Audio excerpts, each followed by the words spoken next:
அவையில் வீற்றிருக்கும் அத்துணை சான்றோர் பெருமக்களுக்கும், பேச வந்திருக்கக்கூடிய இளைஞர்கள் அனைவருக்கும் என்னுடைய அன்பான வணக்கங்கள். இன்றைய இளைஞர்களின் தற்போதைய அரசியல் பார்வை என்கிற தலைப்புல கௌரா இலக்கிய மன்றம் நடத்தக்கூடிய அரசியல் பேசலாம் வாங்க என்ற நிகழ்ச்சிக்கு உங்கள் அனைவரையும் அன்புடனும் மகிழ்ச்சியுடனும் பெருமையுடனும் வரவேற்கின்றோம். பொதுவாக இளைஞர்கள் சமூகத்தில் ஆர்வம் காட்டுவதை விட சமூக வலைதளங்களில் அதிகமாக ஆர்வம் காட்டுகிறார்கள் அப்படின்னு ஒரு பொதுப்படையான ஒரு கருத்து இருக்கு. அது எல்லாத்தையும் உடைச்சு எரிஞ்சிட்டு இன்றைக்கு எங்களுடைய இளைஞர்கள் அரசியல் பேச வந்திருக்காங்க அப்படிங்கிற ஒரு மகிழ்ச்சியான செய்தியோட இந்த நிகழ்ச்சியை இனிதே தொடங்குறோம். நிகழ்ச்சிக்கு வரவேற்புரை வழங்குவதற்காக கௌரா இலக்கிய மன்றத்தின் பொருளாளர் மதிப்பிற்குரிய முனைவர் ரா குணசேகரன் ஐயா அவர்களை அன்புடன் அழைக்கின்றோம். கௌரா இலக்கிய மன்றத்தின் சார்பிலே சிறப்பாக நடைபெற்றுக் கொண்டிருக்கின்ற அரசியல் பேசலாம் வாங்க என்ற தலைப்பிலான இந்த நிகழ்விற்கு தலைமையேற்றிருக்கின்ற இலக்கிய மன்றத்தினுடைய தலைவர் எங்களுடைய பாசத்திற்குரிய கௌரா ராஜசேகரன் அவர்களே, இங்கே சிறப்புரையாற்ற வருகை தந்திருக்கின்ற கப்பல் கவிஞர் திரு கிருஷ்ணமூர்த்தி அவர்களே, ஈனில் இலக்கிய அமைப்பினுடைய நிறுவனர் கார்த்திகா கவின்குமார் அவர்களே, சிறப்புரையாற்ற வருகை தந்திருக்கின்ற பல்துறை அறிஞர் வித்தகர் டாக்டர் கலைமணி அவர்களே, நிகழ்ச்சிக்கு வருகை தந்து சிறப்பித்துக் கொண்டிருக்கின்ற திருச்சிராப்பள்ளி மாவட்ட எழுத்தாளர் சங்கத்தினுடைய தலைவர் அன்பிற்கினிய ஜவஹர் ஆறுமுகம் அவர்களே, அன்பிற்கினிய பேராசிரியர் சகோதரர் நெடுஞ்செழியன் அவர்களே, லால்குடி முருகானந்தம் அவர்களே, இங்கே நல்ல ஆர்வத்தோடு வருகை தந்திருக்கின்ற அன்பிற்கினிய இளைஞர்களே, இந்த நிகழ்வினை மிகச்சிறப்பாக ஒருங்கிணைத்து நடத்தி கொண்டிருக்கின்ற அன்பு தம்பி நம்முடைய ஜெய்கணேஷ் அவர்களே, உங்கள் அனைவருக்கும் கௌரா இலக்கிய மன்றத்தின் சார்பிலே பணிவான வணக்கத்தினை தெரிவித்துக் கொள்கிறேன். இந்த நிகழ்வு என்பது இன்றைய காலகட்டத்தில் இன்றைய தேவை என்ற அடிப்படையிலே, ஏனென்றால் அரசியல் விழிப்புணர்வு எல்லோருக்கும் இருக்க வேண்டும். அந்த விழிப்புணர்வு இல்லாத காரணத்தினால் பல்வேறு சங்கடங்களை சந்திக்கின்ற இந்த உலகம், இந்த சமுதாயம், அதற்காகத்தான் இந்த தலைப்பிலே உங்களை வைத்து இந்த அரசியல் பேசலாம் வாங்க என்ற நிகழ்ச்சியை இங்கே ஏற்பாடு செய்திருக்கிறோம். இந்த நிகழ்ச்சியினை இன்றைக்கு நம்முடைய கௌரா இலக்கிய மன்றத்தினுடைய தலைவர் இன்றைக்கு தமிழ்நாடு முழுவதும் மிகச்சிறந்த படைப்புகளை எல்லாம் எடுத்து சென்று இன்றைக்கு நல்ல முறையிலே அதனை வெளிப்படுத்தி கொண்டிருக்கின்ற நம்முடைய தலைவர் கௌரா ராஜசேகரன் அவர்களை அன்போடு வருக வருக என்று உங்கள் சார்பிலே வரவேற்கின்றேன். இந்த நிகழ்ச்சிக்கு இங்கே உரையாற்ற வருகை தந்திருக்கின்ற மிகச்சிறந்த ஒரு கப்பலிலேயே சென்று கவிபாடி இன்றைக்கு ஒரு சிறந்த கலைஞராக, இலக்கிய ஆர்வலராக, சமூக செயற்பாடாக திகழ்ந்து கொண்டிருக்கின்ற கப்பல் கவிஞர் கிருஷ்ணமூர்த்தி அவர்களை அன்போடு வருக வருக என்று வரவேற்கின்றோம். அதே போன்று புள்ளியியல் துறையிலே பணியாற்றி மிகச்சிறந்த நற்பெயரை பெற்று இன்றைக்கு கவிஞராகவும் பல்வேறு நூல்களுக்கு ஆசிரியராகவும் திகழ்ந்து கொண்டிருக்கின்ற டாக்டர் கலைமணி அவர்களையும் அன்போடு வரவேற்கின்றோம். அதே போன்று இன்றைக்கு நிகழ்ச்சிக்கு வருகின்றிருக்கின்ற நம்முடைய எழுத்தாளர் சங்கத்தினுடைய தலைவர் அன்பிற்கினிய சகோதரர் ஜவஹர் ஆறுமுகம் அவர்களை அன்போடு வரவேற்கின்றோம். பல்வேறு சுயமரியாதை திராவிட இயக்க சிந்தனையுடைய நிகழ்வுகளை ஒருங்கிணைத்து பல்வேறு நிகழ்ச்சி நடத்தி கொண்டு வருகின்றிருக்கின்ற பேராசிரியர் அன்பிற்கினிய சகோதரர் பேராசிரியர் முனைவர் நெடுஞ்செழியன் அவர்களை அன்போடு வரவேற்கின்றேன். அதே போன்று லால்குடியிலிருந்து வருகின்றிருக்கின்ற லால்குடி முருகானந்தம் அவர்களை அன்போடு வரவேற்கின்றேன். இந்த நிகழ்ச்சியிலே உரையாற்றுகின்ற கார்த்திகா கவின்குமார் அவர்களையும், அதே போன்று இந்த நிகழ்ச்சியிலே பேச்சாளர்கள் சுபஸ்ரீ, யமுனா, பாலகணபதி, சுஜாதா, சஞ்சய்குமார், மு சண்முகவல்லி, மகாலட்சுமி ஆகிய இன்னொருத்தர் யாரு, ராசித் அவர்களையும் உங்கள் சார்பிலே அன்போடு வரவேற்கின்றேன். அதோடு இங்கே வருகின்றிருக்கின்ற சிறு வயது முதல் எல்லா வயதிலும் இங்கே கலந்து கொண்டிருக்கிறார்கள். அத்தனை பேரையும் அன்போடு வருக வருக என்று வரவேற்கின்றேன். இன்றைக்கு அரசியல் என்பது அமெரிக்க அறிஞர் கிளார்க் குறிப்பிடுவார், அரசியல் என்பது நம்முடைய பலருக்கு பலவிதமான சிந்தனைகள் இருக்கும். சிறந்த அரசியல்வாதி, சாதாரண அரசியல்வாதி சொன்னால் அடுத்த தேர்தலை பற்றி எண்ணுவான். ஆனால் அரசியல் அறிஞர் என்று சொன்னால் அடுத்த தலைமுறையை பற்றி எண்ணுவான். அப்படித்தான் பேரறிஞர் அண்ணா போன்றவர்கள்லாம் இந்த சமுதாயத்திலே பயன்பட்டிருக்கிறார்கள். அதே போன்று பேரறிஞர் அண்ணா ஒரு கருத்தினை குறிப்பிடுவார்கள். அரசியல் என்பது ஒரு சட்டியிலே காய்கறியை வேக வைக்கின்றோம். அது அந்த மண் சட்டி எவ்வளவு சூடை தாங்குமோ அவ்வளவும் தாங்கி அதற்கு ஏற்றாற்போல் அந்த காய்கறியை சமைப்பதற்கு பயன்படுகிறது. அதுபோல்தான் இன்றைக்கு அரசியல் தலைவர்கள் எல்லாம் பல்வேறு சங்கடங்களை வெளிப்புற எல்லாவற்றையும் தாங்கி கொண்டு இந்த சமுதாயத்திற்கு பாடுபடுக என்று குறிப்பிட்டார். அதே போன்று கவிஞர் கண்ணதாசனிடம் கேட்ட பொழுது அரசியல் பற்றி நீங்கள் சொல்லுங்கள் என்று சொன்ன பொழுது, அரசியலிலே நின்று தேர்தலிலே நிற்பவன் தனக்கு எமனாகின்றான், தேர்தலிலே வெற்றி பெற்ற பிறகு நம்மை போன்ற மற்றவர்களுக்கு அவன் யமனாக காட்சி அளிக்கிறான் என்று குறிப்பிட்டார்கள். அதே போன்றுதான் நம்முடைய தந்தை பெரியாரிடம் ஒருவர் கேட்டாராம், பொது நலம் என்றால் என்னவென்று சொன்ன பொழுது, பொது நலம் என்றால் மழை பெய்கிறது, அதுதான் பொது நலம். அப்படி ஐயா சுயநலம் என்று சொன்னால் அதற்கு நீ குடை பிடிக்கிறாயே, அதுதான் சுயநலம் என்று குறிப்பிட்டார். இப்படி அரசியல் உணர்வு என்பது எல்லோருக்கும் இருக்க வேண்டும்.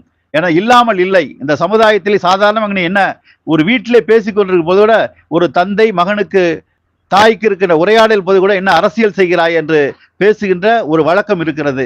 என்னால் அரசியல் என்பது நல்லதும் இருக்கிறது கெடுதலும் இருக்கிறது என்ற வகையிலே தான் இன்றைக்கு இந்த சமுதாயம் நல்ல முறையிலே இயங்க வேண்டும் என்பதற்காகத்தான் கௌரா இலக்கிய மன்றம் இப்படிப்பட்ட தலைப்பிலே இந்த நிகழ்வில் இன்றைக்கு ஏற்பாடு செய்திருக்கிறோம். வருகின்ற அனைத்து பெருமக்களுக்கும் மீண்டும் என்னுடைய வணக்கத்தை நான் தெரிவித்துக் கொள்கிறேன். அதே போன்று மிகச்சிறந்த இந்தி நடிகர் ராஜ் கபூர் அவர்களை ஒரு கேட்டார்களாம், நீங்கள் ஏன் மிகச்சிறந்த நடிகராக இருக்கிறீர்களே, நீங்கள் ராஜ்யசபா தேர்தலிலே வெற்றி பெற வேண்டியது சொன்ன பொழுது அவர் சொன்னாராம், ராஜ்யசபா தேர்தலில் நின்று வெற்றி பெறுவது என்பதை விட நான் அங்கே ஒரு தலைவனாக இருப்பதற்கு விட ஒரு திரைப்படத்திலே ஒரு ஜோக்கராக இருப்பதா எனக்கு பெருமை என்று குறிப்பிட்டாராம். அதே போன்று அரசியல் ஒவ்வொருவருக்கும் ஒரு கருத்து இருக்கலாம். அரசியல் என்பது எல்லாருக்கும் என்றைக்கும் தேவைப்படும். அதை தவறாக சித்தரித்து விடக்கூடாது, தவறான முடிவும் எடுத்து விடக்கூடாது என்பதற்காகத்தான் இப்படிப்பட்ட அந்த நிகழ்வு இங்கே ஏற்பாடு செய்யப்பட்டிருக்கிறது. உங்கள் அனைவரையும் மீண்டும் வருக வருக என்று வரவேற்று நிறைவு செய்கின்றேன். நன்றி, வணக்கம்.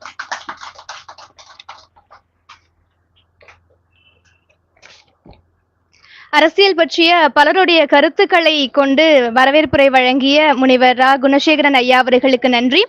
அடுத்ததாக இந்த நிகழ்விற்கு தலைமை உரை வழங்குவதற்காக கௌரா இலக்கிய மன்றத்தின் தலைவர் மதிப்பிற்கும் மரியாதைக்கும் உரிய கௌரா ராஜசேகரன் ஐயா அவர்களை அன்புடன் அழைக்கின்றோம்.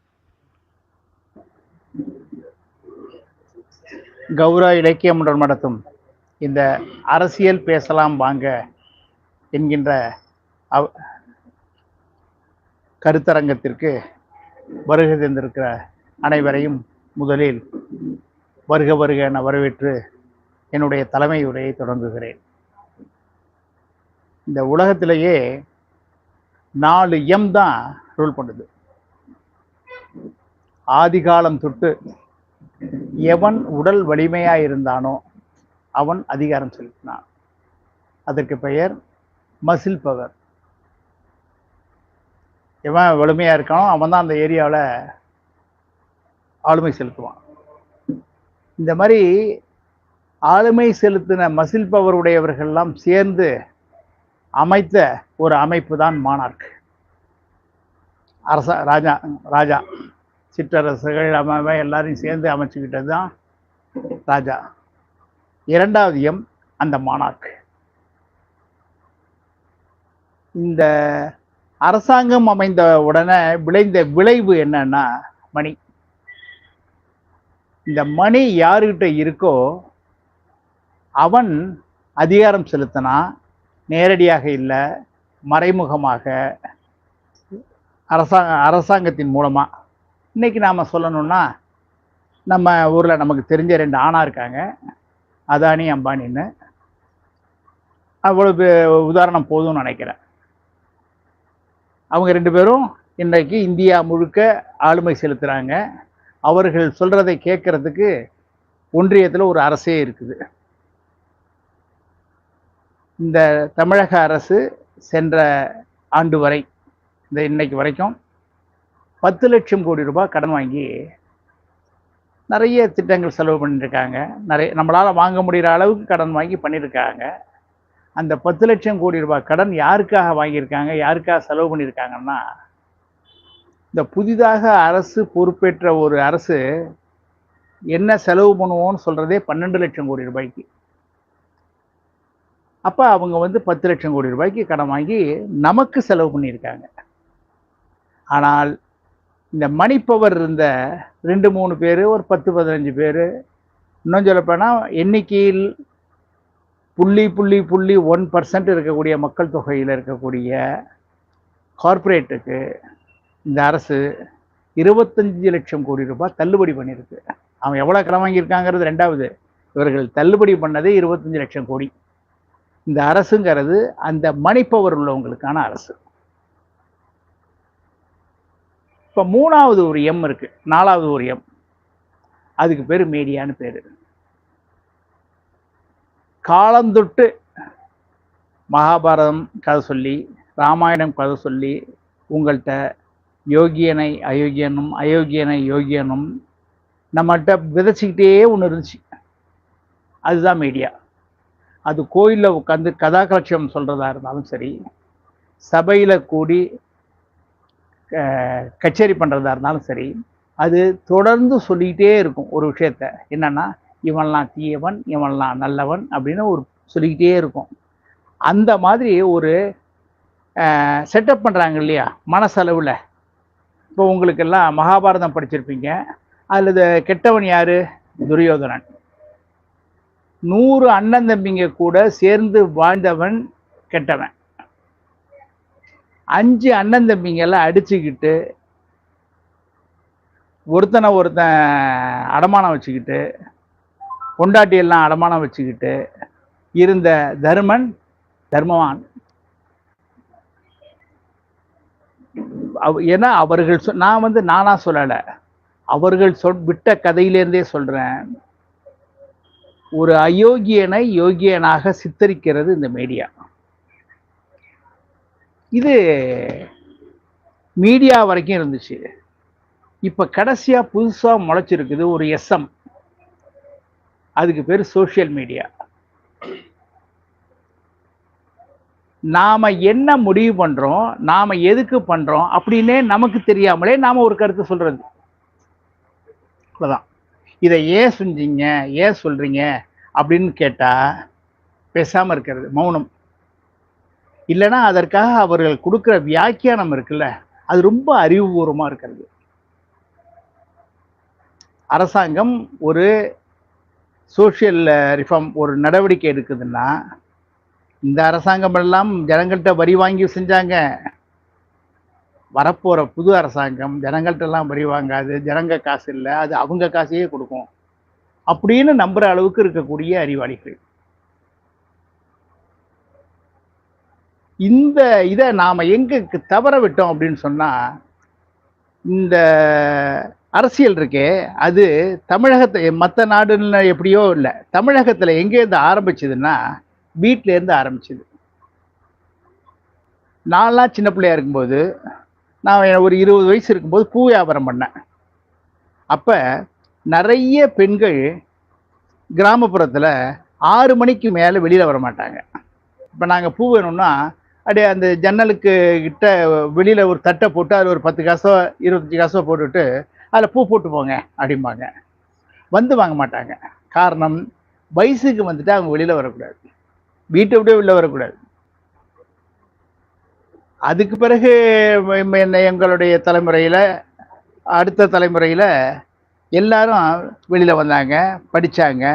ஏன் கூட 7வது படிச்ச ஒரு பொண்ணு, செல்லத்தாய்ங்கிற ஒரு பொண்ணு மெச்சூர் ஆனிச்சு, 7வது கால் பரீட்சை எழுதுனுச்சு, அரை பரீட்சை மெச்சூர் ஆனிச்சு. முழு பரீட்சைக்கு முன்னாடி அவளுக்கு கல்யாணம்.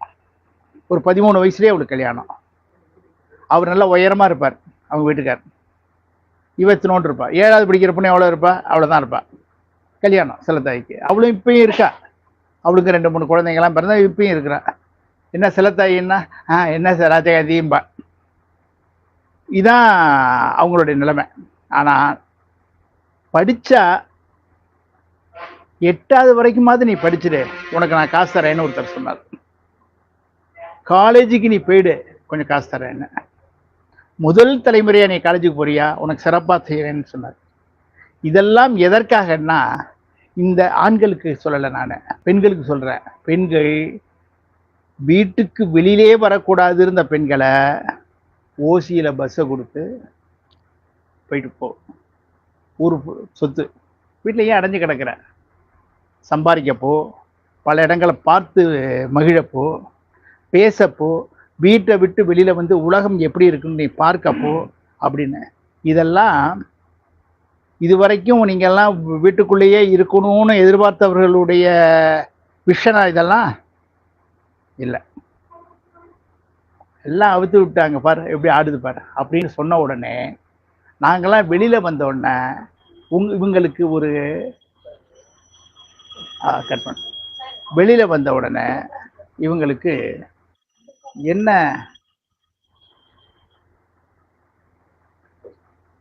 இவர்களுக்கு என்ன தோணுச்சுன்னா, நம்ம வெளியில் வந்துட்டோம், நாம் யார், நம்ம தான் படிச்சிட்டோமே, நமக்கு சுயமாக சிந்திக்கிற அறிவு இல்லையா, நாம் ஒரு விஷயத்தை பற்றி கணிக்கிற அறிவு நமக்கு தான் வந்துட்டு, நம்ம தான் படிச்சிட்டோமே.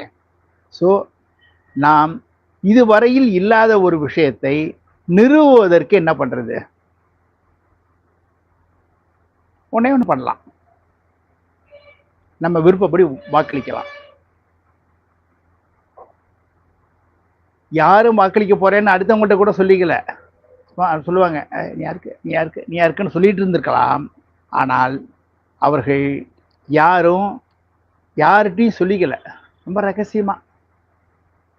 அதனுடைய விளைவு என்னன்னா, ஒரு செடி விதை போடுறீங்க, அது முளைச்சி வெளில வந்தாலும் பார்த்தோன்னா மகிழ்ச்சி இருக்கும் இல்லையா? ஒரு செடி நடுறீங்க, ஒரு பூ பூக்குது, அதை பார்த்தோன்னா ஒரு மகிழ்ச்சி இருக்கணும் இல்லையா? அந்த மகிழ்ச்சி இவர்களால் உருவாக்கப்பட்ட ஒரு பெரிய அரசே வந்த பிறகு கூட இல்லை.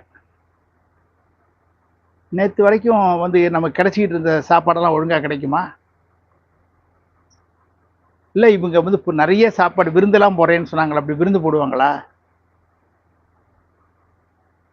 13ஆம் தேதி வரைக்கும் இந்த 15ஆம் தேதி காசு வருமானு தெரியல. ஆனால் 14ஆம் தேதி இதை பரிசீலிப்போம்னு சொன்னாங்க. 15ஆம் தேதி அவசரமாக எல்லாரும் காசு போட்டாங்க. அப்போ இந்த மாற்றத்தை ஓட்டு போட்ட 1.25 கோடி பேர் விரும்பினாலும் ஜெயிச்சவங்களுக்கு விருப்பம் இல்லை. அவர்களுக்கு எந்த மாற்றம், இந்த செட்டப் அப்படியே இருக்கணும். அப்ப அப்படியே ஸ்டேட்டஸ்கோ மெயின்டைன் பண்ணல, உங்களுடைய நம்பிக்கைக்கு வச்ச முதல் வேட்டு. நீங்க எவ்வளவுக்கு ஓட்டு போட்டீங்க? 2500 ரூபா வரும்னு. அப்ப 1000 ரூபா தான் வந்துச்சுன்னா என்ன அர்த்தம்? உங்களுடைய இந்த 1.25 கோடி, இந்த 36% ஓட்டு போட்டிருக்காங்கல்ல, அவர்களுக்கான வேட்டு. அதை பத்தி எல்லாம் அவர்கள் கவலைப்பட மாட்டாங்க. எதையெல்லாம் இல்லைன்னு இந்த பசங்க கூட ஜாஸ்தி பேசல, பெண்கள் தான். ஏன்னா இந்த தலைமுறையில் அதிக அளவு படிச்சவங்க பெண்கள். இந்த பெண்கள்கிட்ட ஆண்கள்கிட்ட அரசியல் பேசிய அளவுக்கு அரசியல்வாதிகள் பேசல. பொம்பளை பிள்ளைங்க தானே, நம்ம சொன்னா கேட்டுக்கோம், அதுங்களுக்கு என்ன தெரியும் அப்படிங்கிற ஒரு அலட்சிய மனப்பான்மை. அவர்கள்ட்ட நம்மளை வீழ்த்தக்கூடிய அளவுக்கு ஒரு வலுவான கத்தி இருக்கு அப்படிங்கிறத நாம புரிஞ்சுக்கல. இந்த ஆட்சி மாற்றம் நடந்தோடனே என் பையன், அப்பா அடுத்து நாம என்ன பண்றது? நம்ம ஒரு தொழில் பண்ணிட்டு இருக்கோம், இல்லந்தோறும் நூலகம் இருக்கணும். அண்ணா சொன்னதுக்கு ஏற்ப மாலை வேண்டாம், சால்வை வேண்டாம், நூல்கள் போதும்னு கலைஞர் சொன்னார். பூங்கொத்து வேண்டாம், புத்தகம் போதும்னு தளபதி சொன்னார். அடுத்தவங்க இந்த புத்தகத்தை பற்றியுமே வரைக்கும் எதுவும் சொல்லலையே, அது வேணும் இது வேணும்னு வேண்டான்னு. அப்ப பூக்கடையில் மாலையெல்லாம் கட்டி வச்சு எவனாவது வந்து வாங்காம இருந்தா சாயங்காலம் மாடி போயிடும். இந்த புத்தகங்கள் அப்படிலாம் மாடி போற விஷயம் இல்லை. ஆனாலும் இந்த ரொட்டேஷன் இருக்குல்ல, அது என்ன ஆகும்? நின்று போகும். அப்ப நமக்கு ஒரு சமூக பொறுப்பு இருக்கு. சுயசார்போடு தான் சொல்றேன், நான் சுயநலத்தோடு தான் சொல்றேன். நமக்கு ஒரு சமூக பொறுப்பு இருக்கு. அது என்ன? நம்மால் கூடிய வரை இளைஞர்களையும் பெண்களையும் அரசியல் படுத்த வேண்டிய அவசியம் இருக்கு. இது வந்து பெரிய சர்வீஸ்லாம் ஒன்றும் கிடையாதுங்க. பலன் இல்லாத காரியம் இந்த உலகத்துல ஒண்ணுமே கிடையாது. இந்த ஒன்று பகவத்கீதையில் சொல்லுவாங்களாம், என்ன? ஏதாவது கடமையை செய், பலனை எதிர்பார்க்காது. பலன் இல்லாத ஒரு கடன் இருக்கா? தண்ணி குடிக்கணும்னா கூட தாகம்ங்கிற ஒரு கடமை இருக்கு, அது தணிக்கணும்னு வேலை இருக்கு. பசின்னா சாப்பிட்றோம்னா அதுக்கு ஒன்று இருக்கு, பசிங்கிற ஒரு இதை தீக்கணும்னு. ஒருத்தங்கள்ட்ட முகமலர்ச்சியோட பேசுறோம் அப்படின்னு சொன்னா நம்மளுடைய மகிழ்ச்சியை பகிர்ந்துக்கிறதுன்னு ஒரு கடமை இருக்கு. ஒருத்தங்களை திட்டுறோம் அப்படின்னு சொன்னா நம்மளுடைய ஆதங்கத்தை அவங்ககிட்ட கொட்டுறோங்கிற ஒரு கடமை இருக்கு. கடமை இல்லாத எந்த காரியமும் கிடையாது. அப்ப ஒவ்வொரு விஷயமா சொல்லுவாங்கள்ல, ஒவ்வொரு ஆக்ஷன் ரியாக்ஷன் ஒரு தத்துவம் சொல்லுவாங்க. அது மாதிரி எல்லா விஷயத்துக்கும் ஒரு ஆக்ஷன் உண்டு, ஒரு ரியாக்ஷன் உண்டு. நாம் ஒரு ஆக்ஷன் பண்ணிட்டோம், இப்போ ரியாக்ஷன் எப்படி இருக்குன்னு பார்த்துக்கோ. ஆனால் எந்த மாற்றமும் இல்லாமல் பழையபடியே இது இருக்குன்னு வச்சுங்க, நீங்கள் எரிந்த பந்தெல்லாம் சேத்தில் எரிந்திருக்கிறீர்கள், சுவற்றில் இல்லை. அது அங்கே போய் உட்காந்துரும். சுவத்தில் அடித்தா தானே திரும்பி உங்கள் கைக்கு வரும். வரல, நான் இது வரைக்கும் வரல. சரி, அதுவா சேரா வந்து நம்ம மேலே விழும்போது இது சேரு, ஜாக்கிரதை, இதெல்லாம் தொடாத, இது இந்த ஊருக்கு லாயக்கு இல்லை, இது ஒன்றும் பூ இல்லை, சேரு அப்படின்னு தமிழ்த்தாய் வாழ்த்து 3வதா போன உடனே ஒரு கொதர்ன உடனே அவர்கள் இல்லை இல்லை அங்கே அவங்க ஏதோ சொல்லிட்டாங்க அப்படி செஞ்சிட்டோன்னு. இந்தியாவிலேயே முதல்முறையாக ஒரு முதல்வர் பதவியேற்கும் போது பாடப்பட்ட முதல் பாடல் வந்தே மாதரம், இந்தியாவிலேயே. அது எந்த மொழியில்? இந்தியில் இல்லை, சமஸ்கிருதத்தில். ஏன் அது முன்னாடி பாடினாங்கன்னா, அடுத்து பாடுற ஜனகணமன இருக்கு இல்லையா, அது இந்தி இல்லை, வங்காளத்தில் இருக்கு. இந்த உலகம் இந்தியா முழுக்க ஆளுமை செலுத்தணும் அப்படிங்கிறதுக்கு ஒரு மொழி வேணும்னா அது அவர்கள் வச்சிருக்கிற மொழி தான் சமஸ்கிருதம். இந்தியெல்லாம் கிடையாது. இந்திய வந்து எவ்வளோ நாள் ஆகுது? ஒரு 250 வருஷத்துக்குள்ள இருக்கிற மொழி தான் இந்தி. அதனால தான் அதில் எந்த இலக்கியங்களும் இல்லை. ஏதாவது ஒரு இலக்கியம் இருக்கணும் நம்மள்ட்ட, அகநானூறு புறநானூறு அப்படி இப்படின்னுலாம் சொல்கிறோம், ஏதாவது இருக்கா? இல்லை. துளசிதாஸ் பாடின ராமாயணத்தை தவிர, மகாபாரத கதைகளை தவிர அங்கே எதுவும் கிடையாது. இதனுடைய விளைவு என்னன்னா, சமஸ்கிருதத்தில் தான் அப்படின்னா எல்லாம் இருக்கா அப்படின்னா எல்லாம் இருக்கு, எல்லாம் காப்பி. உலகத்துல எந்தெந்த மொழிகள்ல எந்தெந்த சமயங்கள்ல என்னென்னலாம் சம்பவங்கள் நடந்துச்சு அதையும் சமஸ்கிருதத்தை பயப்படுத்திக்குவாங்க. ஒன்று அதை அழிச்சு பயப்படுத்துவாங்க, இல்லைன்னா அழிக்காம முடிஞ்ச வரைக்கும். நாம வரலாற்றில் அசோகர்னு ஒருத்தர் படிச்சிருக்கோம். அவருடைய காலம் கிமு 3ஆம் நூற்றாண்டு அப்படின்னு. இந்த அசோகருங்கிறவரை நம்ம இந்திய மக்களுக்கு அறிமுகமாகி எவ்வளவு நாள் தெரியுமா ஆகுது? 2000 வருஷம் கழிச்சு, ஒரு 150 வருஷத்துக்கு முன்னாடி ஒரு பிரிட்டிஷ் சர்வேயர் போய் பார்த்துருக்காரு. என்னடா எங்காத்தாலும் இந்த மாதிரி இருக்கு, அது யார் என்னன்னு பார்க்கும்போது அவர் கண்டுபிடிச்சது, ஓஹோ இந்த சின்னங்கள் எல்லாம் இந்த யாருடைய காலத்தில் அப்படின்னு அவரா நூல் பிடிச்சிட்டு போய் பார்த்து, ஓ அசோகர்னு ஒருத்தர் இருந்தார். அதற்கு பிறகு அசோகரை பற்றிய கதையெல்லாம் வந்துச்சு. கலிங்கத்தில் அவர் போர் எடுத்தார், அங்கே எல்லாம் ஜெயிச்சிட்டாங்க. பிறகு அவர் தோற்று போன பிறகு அசோகர் வந்து பார்த்துட்டு இனிமேல் போரே போக மாட்டேன் அப்படின்னு சொன்னார். அப்படிங்கிறதெல்லாம் வரலாறுல கதைகள், ஒன்று தெரிஞ்சுங்க. அது மாதிரி புத்தரை பற்றி நிறைய கதைகள் நம்மகிட்ட சொல்லிட்டு இருக்காங்க. என்ன சொல்லுவாங்க? அவர் மரணம்னா என்னன்னு தெரியாது, நோய்வாய்ப்படுறதுனா என்னன்னு தெரியாது, அதனால் ஒரு பணத்தை தூக்கிட்டு போகிறத பார்த்தோன்னே இது என்ன செத்து போயிட்டேன், மரணம்னா என்ன? ஒரு ராஜகுமாரனுக்கு தெரியாதா? அவர் கல்யாணம் பண்ணி குழந்தை பெற்றவனுக்கு தெரியாதா? உடனே அவர் வீட்டை விட்டு வெளில அன்னைக்கு நைட்டே பொண்டாட்டியெல்லாம் விட்டுட்டு ஓடுறார். ஏன் இவர் பொண்டாட்டியை விட்டு ஓடி போனார் அப்படின்னு ஒரு கதை சொன்னாங்க தெரியுமா? லோகிதாஸ் அந்த அந்த யசோதையெல்லாம் விட்டுட்டு போனாங்கன்னா, பின்னாடி ஒரு யசோதையை ஒருத்தர் விட்டுட்டு போனால் அது அந்த பொருத்தம் சொல்லலாம். அது மட்டும் இல்லை, ராமன் சீதையை காட்டுக்கு அனுப்பிட்டு 15,000 வருஷம் இந்த நாட்டை அயோத்தியை ஆண்டான் அப்படிங்கிறது வால்மீகி ராமாயணம் சொல்கிற கதை. நான் வந்து வரலாறுன்னு சொல்லலை, கதை. 15,000 வருஷம் இவர் என்னடா பண்ணாரு அப்படின்னுட்டு வால்மீகி ராமாயணத்திலே சொல்றாங்க. மேலேருந்து ஒருத்தர் வர்றார், அந்தனர் வடிவுல வர்றார். வந்தியில எதுக்கு வந்த? ராவணனா வதம் பண்ற வந்த. வந்துட்டு இல்ல, வேலை முடிஞ்சது இல்ல. ஒவ்வொருத்தரும் இங்க வந்தா வேலை முடிஞ்சவன மேல வந்துருவான்ல, நீ ஏன் இங்க உட்காந்து ஆட்டம் போட்டுக்கிட்டு இருக்க? கிளம்பு. இடையில அவங்க தம்பி வந்து ஏதோ பேச வர்றான். இவன் ஏன் இடையில வந்தான்? இவனுக்கு மரண தண்டனை கொடு. அவ்வளவுதான். ராமனுக்கு முன்னாடியே இலக்குவனுக்கு மரண தண்டனை விதிக்கப்படுது. அவன் போய் ஆத்துல விழுந்து செத்து போறான். அடுத்த நாள் காலையில இவரு தானா போல, இவரு தானே மேல போகணும். ஊர் ஜனங்கள்லாம் கூட்டிகிட்டு போய் இந்த கரூரில் நடந்த சம்பவம் மாதிரி எல்லாரும் உள்ள மூழ்கி கூண்டோடு கைலாசம் போனாங்க. அதுல ஒரே ஒருத்தர் மட்டும் போகல. அவருக்கு பேர் தான் எப்பயுமே ராமனுடைய காலடியே பார்த்துக்கிட்டே இருக்குன்னு சொன்ன அனுமார். எப்பயும் ராமனுடைய காலடியே பார்த்துட்டு இருப்பார். எங்க ராமனுடைய கதை கேட்டாலும் அவரை வந்து கதை கேட்பார். சொன்னாலும் அப்படிலாம் சொல்லப்படக்கூடிய அனுமன். இதெல்லாம் கதை கதை கதை கதை, எதுவும் வரலாறு அல்ல. இதை தொடர்ந்து உங்கள்கிட்ட திரும்ப திரும்ப திரும்ப சொல்லிக்கிட்டே இருந்தாங்கன்னா நீங்கள்லாம் நம்பணும், இதை பற்றி பேசணும். இப்போ நான் ஏன் பேசுகிறேன்?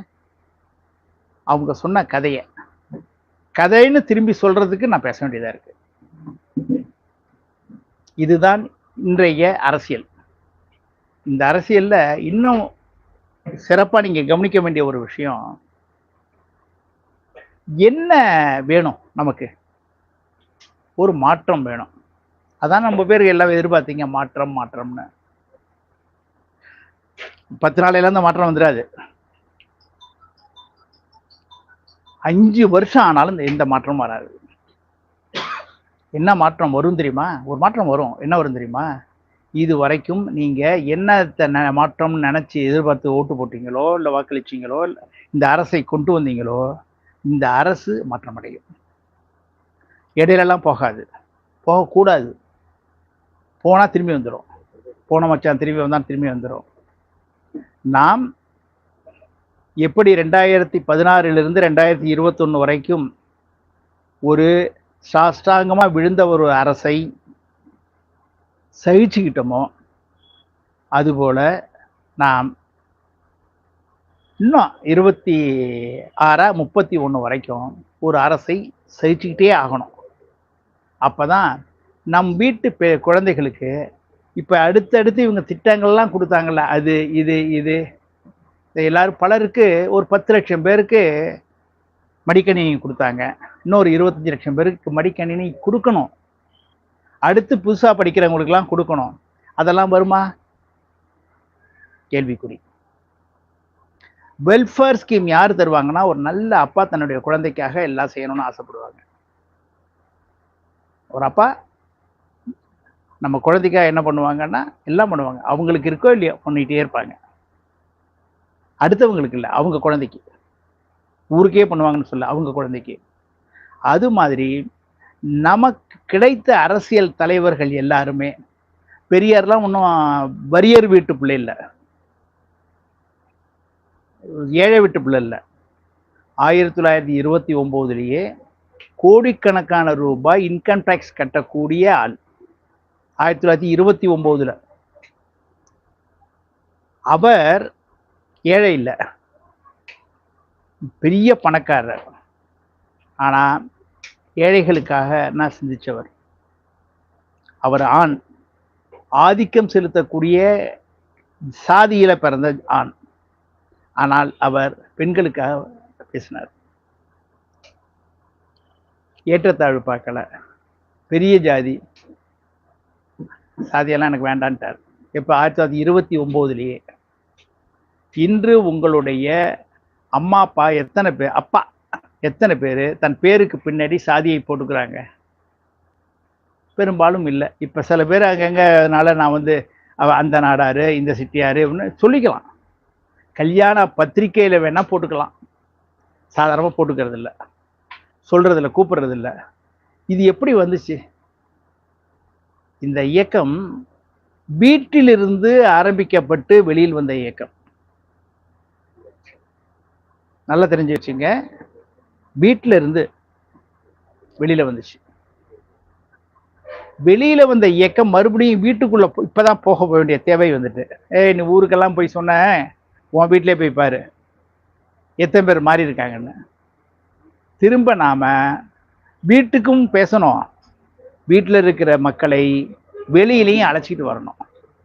முந்தையெல்லாம் குடும்பம் குடும்பமா அவர்கள் வீட்டுக்கு வந்தாங்க, வெளியில வந்தாங்க.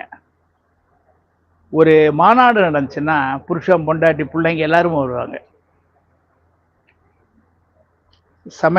சூழலாம் கட்டிக்கிட்டு வருவாங்க. தூளி கட்டுறதுக்கு துணியோடு எடுத்துட்டு வருவாங்க. வெறும் மாநாட்டுக்கு மட்டும் இல்லை. 1938 பெரியார் இந்தி எதிர்ப்புன்னு ஒரு போராட்டத்தை அறிவிக்கிறார். அந்த போராட்டம் மறைமலையடிகளுடைய ஆதரவோட தான் நடக்குது. அந்த போராட்டத்துக்கு ஜெயிலுக்கு போனாங்க ஒரு 174 பெண்கள் குழந்தைகள். அந்த பெண்கள்லாம் யாருன்னா மிட்டா மிராசார்னு அப்பனைக்கு சொல்லுவாங்கல்ல, அது மாதிரி பெரிய பெரிய பணக்கார வீட்டு பிள்ளைங்க பெண்கள். அந்த பெண்களை வீட்டிலிருந்து வெளியில் அழைத்து வந்த இயக்கம் காலப்போக்குல இவங்க தேர்தலை நிற்கும் போது கூட ஓட்டு வாங்கிறதுக்கு கூட அந்த பெண்களை அழைச்சிட்டு வர்றதில்லை. யார் யாரெல்லாம் பெண்களை வீட்டுக்கு வெளியில அழைச்சிட்டு வந்தாங்களோ அவர்கள்லாம் அரசியலில் நல்ல மிளிர்றாங்க. யார் யாரெல்லாம் அழைச்சிட்டு வரலையோ அவர்கள்லாம் அரசியலில் ஒழிஞ்சிடுவாங்க. நாம் இப்போ இந்த சின்ன பிள்ளைங்கள்லாம் இருக்காங்க, பாப்பாலாம் இருக்காங்கல்ல, இவங்கள்ட்ட நாம் எதையெல்லாம் பெற்றோம், எதையெல்லாம் இழந்திருக்கிறோம், எதையெல்லாம் எப்படி பெற்றோம் அப்படிங்கிறத திரும்ப திரும்ப திரும்ப நாம் இவர்களோடு பேசிக்கிட்டே இருக்கணும். அப்போ நம்ம பேசுறதுக்கு என்ன வேணும்னா அறிவியல் வேணும். சிலருக்கு இறை நம்பிக்கை இருக்கலாம், சில பேருக்கு இல்லாமல் இருக்கலாம், அது பிரச்சனை இல்லை. ஆனால் அறிவியல் நம்பிக்கை அவசியம். அறிவியல் இல்லாம எதுவும் பண்ண முடியாது. நாம் எதையெல்லாம் ஒழிச்சிருக்கோம் தெரியுமா? இந்த கை கடிகாரம் கட்டியிருக்கிறீங்கல்ல, இப்ப எவ்வளவு பேர் கடிகாரம் கட்டுறாங்க? இதெல்லாம் எல்லாரும் கட்டுவாங்க. இன்னைக்கு 170 பேர் கட்டுறதில்லை. ஏன்? அவங்கெல்லாம் மணி பார்க்கறது இல்லையான்னா அதற்கு வேற ஒரு ஊடகம் அவங்கள்ட்ட கைக்கு வந்துட்டு அது கை கடிகாரத்தெல்லாம் ஒழிச்சிட்டு. அது மட்டும் இல்லை, இந்தியாங்கிற பெரிய நாட்டில் எத்தனை கை கடிகார தொழிற்சாலைகள் உண்டு தெரியுமா? ஒன்னே ஒன்று தான். அன்னைக்கு டாட்டா, அவனோட இது இன்னைக்கு டைட்டன். மற்ற எல்லா கை கடிகாரங்களும் வெளிநாட்டு இறக்குமதி தான். இன்னைக்கு நீங்க கையில வச்சிருக்கிற வச்சிருக்கிற அனைத்து கைபேசிகளும் எதுவும் இந்திய தயாரிப்பு இல்லை, அந்நிய தயாரிப்பு தான். நாம் என்னைக்கு இந்த இந்திய தயாரிப்பெல்லாம் கொண்டு வர்றது? அறிவியல் வளர்ச்சி, புதிய கண்டுபிடிப்புகள், இதை பற்றி நம்மளுடைய கவனம் எல்லாம் சேர்ந்துச்சுன்னா நாம் வெற்றிகரமாக எதிர்காலத்தை எதிர்கொள்ள முடியும். நிறைய அரசியல் பேசுவோம். இது ஒரே கூட்டத்திலே பேசணும்னு இல்லை, தொடர்ந்து பேசுவோம்.